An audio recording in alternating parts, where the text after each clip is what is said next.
Hey guys, nagbabalik Pat Travel and Adventure here.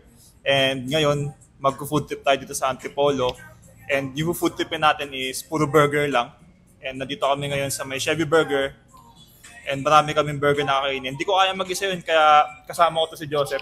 Paalala ka pre. Ako si Joseph. Ayun, anyway, dito kami sa Chevy Burger ngayon. And meron na kaming in-order na burgers. And meron kami ditong tawag dito, mystery paper bag na puro burger lang laman na pinabili ko sa iba, tapos sabi ko bahala na sila maglagay ng burger dyan, tapos kakainin na lang namin. So doon sa taste, if lasang burger ba talaga siya, yung sa quality, kung juicy yung burger. Tara, mamaya papakita namin yung food, then pag sinerve na, tapos buksan natin itong mystery paper bag natin. Chevy Burger is a restaurant that offers many varieties of burgers. Chevy Burger was established way back 1988, pero marami siyang branch, hindi lang sa Antipolo. So dumating na yung order namin, guys. Hinahan natin yung classic, pre. Classic. Classic. Ito classic. Classic. Classic. Yung yung sauce nila buo. Yo. Sa taas yung ketchup, baba naman yung mayo. Tapos, mayo. And tapos, kompleto, yung classic, kasi yung classic na burger, guys, na may tomato, may cucumber. May cucumber, may konting-konti na sibuyas. Ito ba? Konting-konti. Like, Oo nga, no? Para siyang naka-dice na sibuyas, size guys. siya. Oo. So, napagkasunduan pala namin, mga pre, na hati na lang kami kasi kung mag-isa-isa kaming burger. Puta, baka busog talaga kami lalabas, as meron pa kaming paper bag dito. Juicy yung patty. Nakita ko. And Juicy nga. juicy yung patty. Pag piniga. Juicy din yung dito. Okay.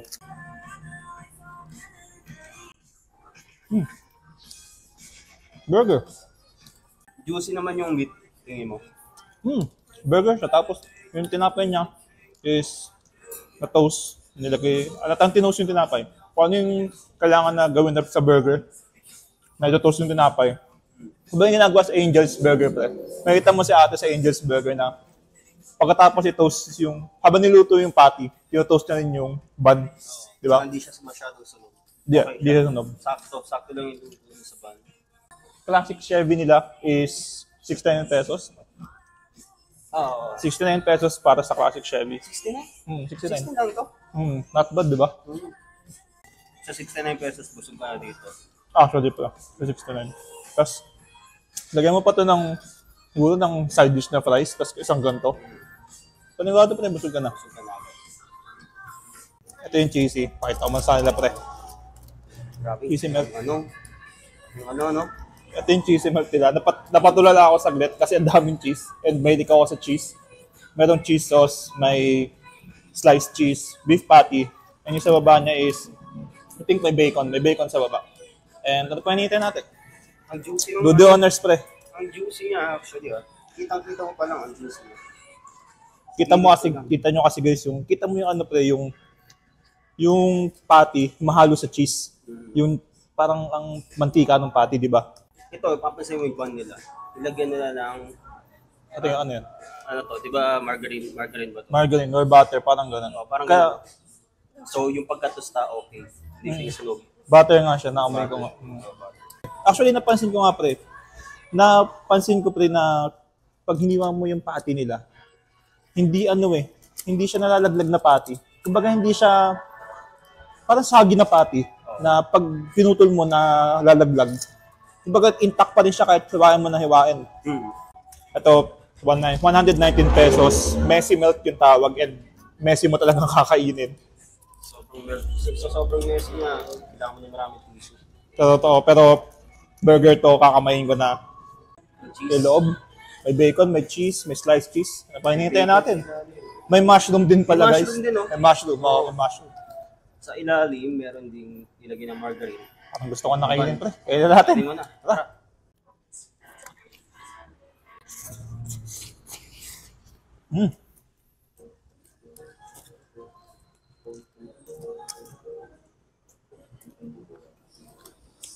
Daming cheese. Yan ang masasabi ko. Daming cheese. Sobrang daming cheese. Unang kagat mo palang cheese na. Tapos, pagkakagat nyo guys, alamdam nyo na yung patty. Kaya mo ba, pre? Sa sobrang messy niya. Sa sobrang cheesy messy nga niya. Yan yung kamay namin. No? Pero, Kakalat talaga. kakalat talaga. Kasi hati nga kami. And, ano pang sense kumain ka ng burger kung di magkakalat, di ba? Yung pinakamasarap na part.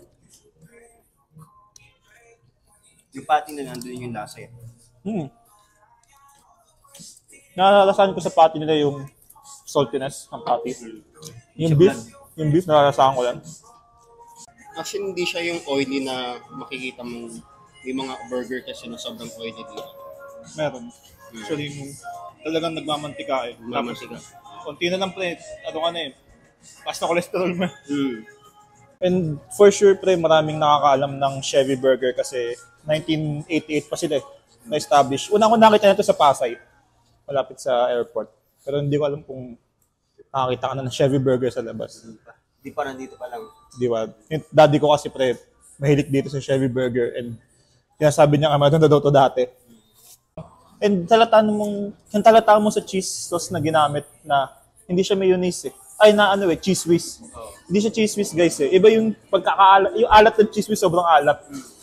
Ito, para siyang homemade na may gatas na onte. Next na natin. Ano ito in-order mo pre? Blazing barbecue. Blazing Barbecue burger. Sa halagang 148. May blazing 140. barbecue ka na? Oh, 148 ba? 148. 148. Laki niya actually. Ito mo pre. And may butter ulit pre. May butter ulit yung bun nila. Ayan. Yung bun nila parang ending na sunog. Nasunog ba? Toasted talaga. Toasted Toasted. Tinoast talaga. Kasi kung di mo ito toast ito, malamang buo pa yung butter dito. Parang pancake to. And, Tapos with cheese, no? and Onion rings. amoy ko yung barbecue. Amoy ko yung barbecue sauce. Onion rings. Kala ko kanina calamares. Pero ang tanga ko kasi calamares ilalagay mo sa burger. Oo. Tapos may mayonnaise. And syempre, may barbecue sauce na kaya wala siyang ketchup. Sa barbecue. Tikman natin ngayon.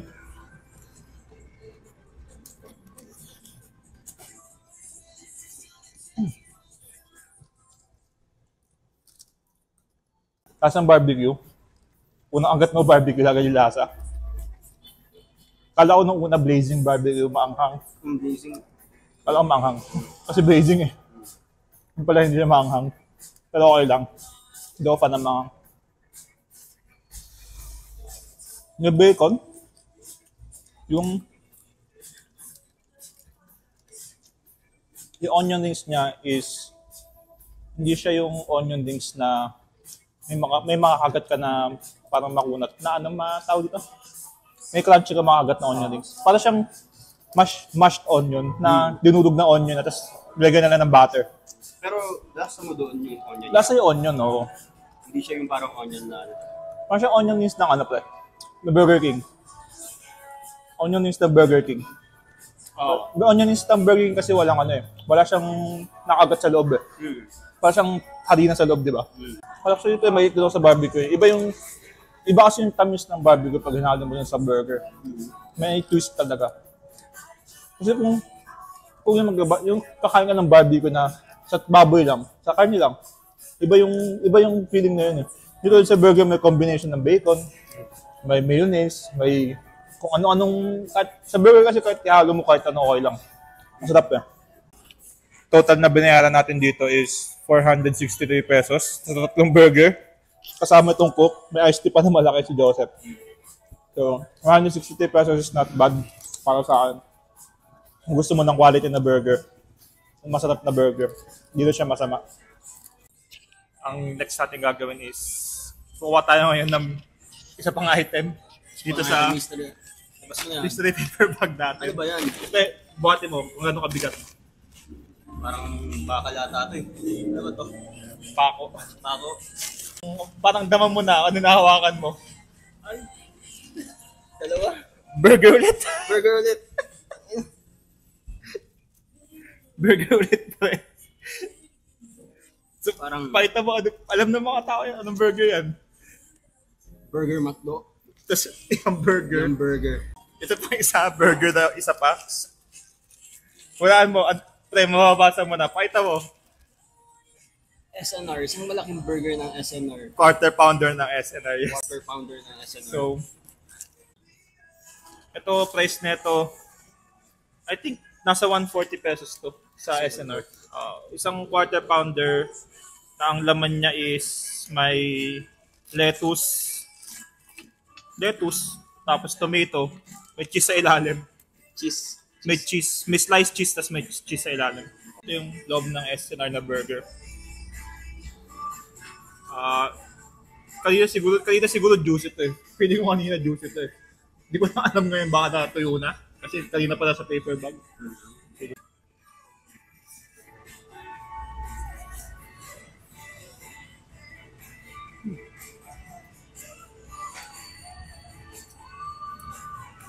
Kasi nga burger. Saan masasabi ko? Maalat yung patty. Napansin mo ba yung alat ng patty? Ang alat ng patty niya. Alat yung patty. Andun yung pinakang-lasa niya sa patty. Iba pa yung alat ng cheese sa alat ng patty. Not bad, pero kung hindi ka mahilig sa maalat, siguro di ko na-recommend to. Papansin ko na sa patty, sa ano niya, sa tinapay niya, ma-oily. Ito yung sinasabi kong oily. Ayun, Pansin mo ba? na-absorb na ng tinapay yung oil. Kaya parang ano na siya, parang malambot na siya na hindi na crispy. No? Ang McDo. Ang McDo. Ano McDo sa burger? Kasi maraming classic McDonald's burger lang yung nakita ko kanina sa menu. Burger McDo eh. Kasi hindi ko alam sa McDo pero parang dalawa kasi variation ng patty na. Yung sa classic na patty, gantong patty. Ganto. Kasi parang walang buhay, bland na patty. Tapos, yung sa Big Mac nila sa mga quarter pounder, parang okay naman, grilled naman. Hindi ko alam kung sinasadya ng McDo na ganun. Pero, for a price of 40 pesos, siguro kung nagugutom mo, pwede na. Wala ka problem eh. Tikman natin, pre. Burger McDo. Ito yung sinasabi ko na oily. Ayan. Oily talaga siya. Kita nyo, makinis. Makinis eh. Parang ulo Parang moon eh. ulo ni One Punch Man to eh. Parang ulo ni Saitama to eh. Oh. Tinapay niya parang rubber. Ito yung sinasabi ko na para siyang di burger patty pero sa ibang McDo na menu tulad ng Big Mac saka quarter pounder, kita mo yung pagkaka-burger niya. No. Pero tingnan nyo to, yung loob, para siyang harina. Oo. Para siyang hash brown. Lagyan ng patty na konti. Kaya nga, Tingnan natin. Yung smell niya, kasi ako, smell talaga yung una ko. Hindi ka masyado ka-satisfy yung smell niya.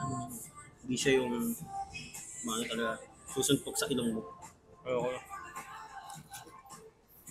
Hindi ko lang siya yung burger. Parang kumain ng frozen product ng burger patty tapos niluto ko na sa bahay. Kasi alam mo parang mga ulam burger sa bahay. Yung ginagawa ng frozen product lang. Pero, yung tingin mo, yung paggawa na ito, mabilis lang to. Kasi, lulutuin mo lang, dapat mo, Baka nga hindi nila pinrito pa eh. Yun yung iniisip ko sa McDo eh. Ewan ko, confirm nyo guys kung sa McDo ba piniprito yung burger patty. Or alam ko parang nasa drawer lang to eh. Tapos mainit na kinukuha na lang, ilalagay na sa burger. hindi, tingin ko, piniprito nila, yung sinasabi ng drawer, parang heater na lang yun. Parang heater, parang microwave steamer. Ganun. Next namin, syempre di mawawala sa listahan. Kahit sa US, meron na ito sa Canada eh. Ito, yung burger. Jollibee. Classic Jollibee na Maganda yung tinapay yun. Pagkas- Isa yung itim. pakita mo pre. Classic Jollibee na yung mayonnaise na wala nakakagaya ng mayonnaise na iba. As in Jollibee lang may gantong mayonnaise na hindi mo ma-explain kung anong sarap, kung anong lasa pre. Tapos, Maganda yung tinapay niya. ban niya, makinis. Di parang ulo ni Saitama. Yung patty. Hindi ka na patty. Patty talaga. Oo. Patty, burger patty talaga. Kasi, yan, pati yung mayonnaise. Yung mayonnaise na Mabango. sobrang legendary. Mabango. Papansin ko na sa Jollibee, pag dumadaan ka sa Jollibee store, amoy na amoy mo eh. Diba? So, Parang pag naamoy mo, parang gusto mong kumain. Parang gusto mo ng part ng spaghetti. Pero hindi pwede, burger tayo. Hindi, may marketing strategy nila eh. Pang amoy, no? Amoy nga. Ito yun eh. Sabi nga ng Jollibee, di ba, langhap sarap. Ayun, pangalan yung langhap sarap. Ito yung pag binuksan mo sa aeroplano, pre. Tapos pinasabog mo yung amoy sa loob, lahat magagalit sa'yo. Ito yun. Diba? Ito yung mga nasa meme eh. Binubuksan sa aeroplano eh. Aeroplano. Ang next restaurant naman natin ay ang BLK Box Burger, which was established way back 2019. Isa ring burger restaurant around dito sa Antipolo.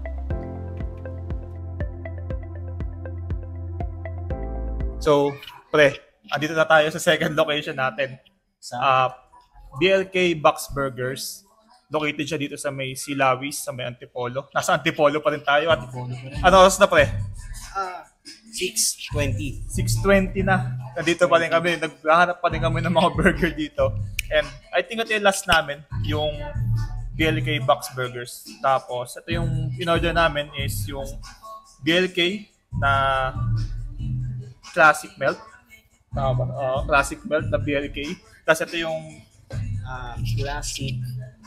Classic na na Hindi, andito classic. BLK Boxsters. BL Box. Boxsters. So ito yung makikita mo na pinakamurang burger sa kanila. Unang burger sa kanila na sa halagang 69 pesos. Tapos itong may cheese is halagang 75. 75 pesos. Pero Meron ka ng classic cheese. And para thank you lang sa mga nandito sa staff and sa owner syempre. Supposed to be burger lang talaga to. Yung burger na yung binigyan namin presyo is burger lang. Yung 69 saka 75. Pero bigyan nila kami ng meal, may fries and may drinks din. Tapos, ano unahin natin? Itong classic o yung Cheese. cheese muna? Ano ba? Hindi. Muna natin kasi. Classic. Usapang classic. So, Juiciness. Check. Hindi siya masyadong juicy pero may onting juicy. Hindi siya yung lumalabas talaga yung nagtitip yung hindi meron kung isipin mo kung i-press mo. Meron, kung i-press mo talaga meron. So, Tikman natin.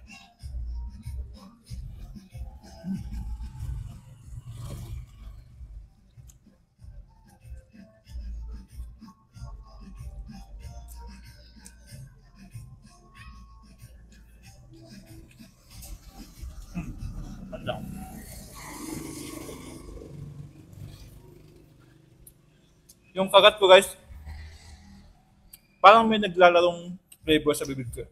May halo-halo yung, nalalasahan ko yung beef eh, tapos nalalasahan ko yung beef, tapos nalalasahan ko din yung season, yung pepper, yung salt. Kumbaga nandun lahat eh. Kaya inunguya ako mabuti kasi may naglalaro sa bibig ko eh. Ang hirap, no? Ang hirap i-explain in a good way. In a good way. Mahirap siya explain in a good way kasi i-figure out mo kung ano yung naglalaro sa bibig mo na lasa.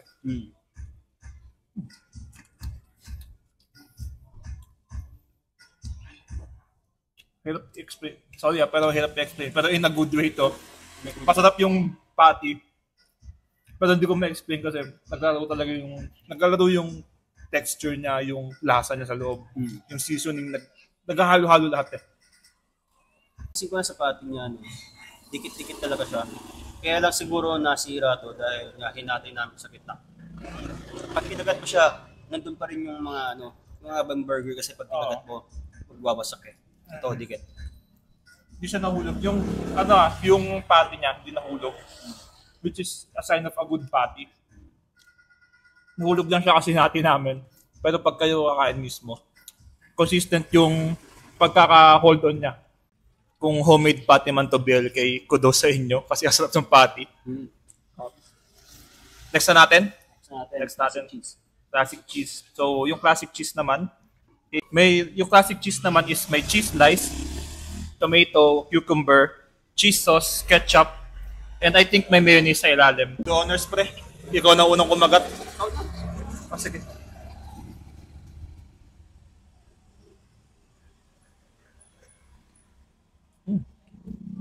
Sino bang kagat?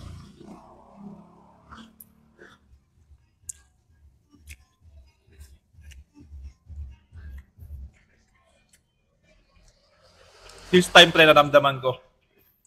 Yung pagkaagat ko ng patty ng burger. Dito na sumabog yung flavor sa dila mo na. Kasi yung patty niya yung patty na itong cheese na to na pinagyan namin is parang iba. Pagkaagat mo, hindi siya firm. Sumasabog siya sa dila. Para siyang para siyang, alam nyo yung shrapnel ng Granada. Tapos pinasabog sa dila mo na nagkalat yung flavor. Parang ganun yung analogy yun eh. Sana mo. Sige pa, try mo. Okay, ito, sumabog ah. Papasabuhin ka dapat. Diba? Sabog. Tapos ang bagong taon, papasabog ka pa. Totoo. Ganun pa rin yung patty niya. Pero yung patty na itong next, parang, di ba nga para siyang Granada na may shrapnel sa loob ng dila mo. Isang kasama talaga ng cheese niya.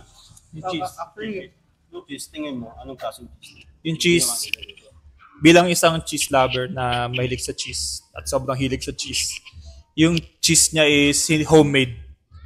Masasabi ko homemade. Alam mo bakit? Iba ang lasa ng cheese whiz eh. Ang cheese whiz kasi pre, maalat, sobrang alat eh. Iba ang alat ng cheese whiz. Ang alat ng cheese whiz is parang titira yung kidney mo. Yung cheese whiz kasi, sobrang alat niya, umay ka eh. Ito may creaminess, may nalalasahan akong gatas. Ganun talaga yung paggawa ng cheese sauce actually. Yung lalagyan ng gatas, lalagyan mo ng cheese. Tapos salt, pepper ulit. Abangan nyo rin yung mga next gagawin namin na kung ano-ano pa na content. And syempre yung content ko mismo, yung travel contents ko. Don't forget to like the page and follow me in Facebook. Ayan. Ito na yung page na pinag-postan ko. Diyan na yun. Basta lalabas na lang yan sa edit. Then, thank you for watching guys. And busog na kami. So, see you around. Tulungan na.